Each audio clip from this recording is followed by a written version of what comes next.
last week it seemed like, okay, it's going to be Aaron Glenn and Lance Newmark. That's going to be the combo for the New York Jets. They both meet in person with the Jets last week. It seems like it's all going well. They both leave the Jets facilities the next day. Oh, Aaron Glenn's the guy, but whoa. All of a sudden, the Jets are reopening the GM search. There's new guys in the mix. Yeah. Jeremy, what happened there? It seemed like Lance Newmark was the guy. Then all of a sudden, he wasn't.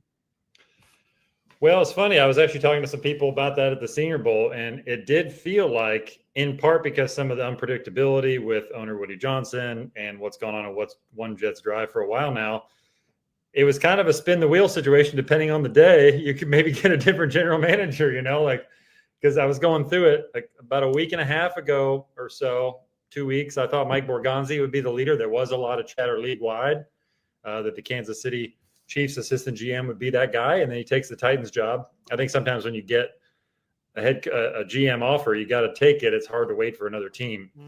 And so at one point I thought maybe Mike Greenberg with the Buccaneers.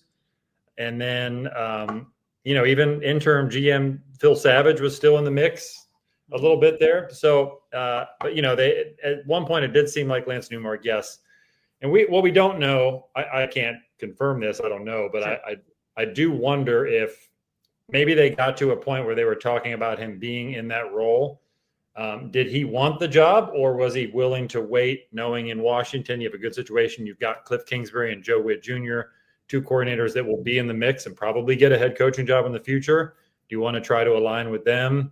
Just a thought. I don't know that that's real or not, but right. Somebody brought that up as maybe something that could explain the situation a little bit.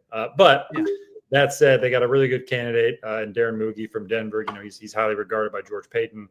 Rick Spielman, who was involved in the search, knows George Payton well from their Minnesota days.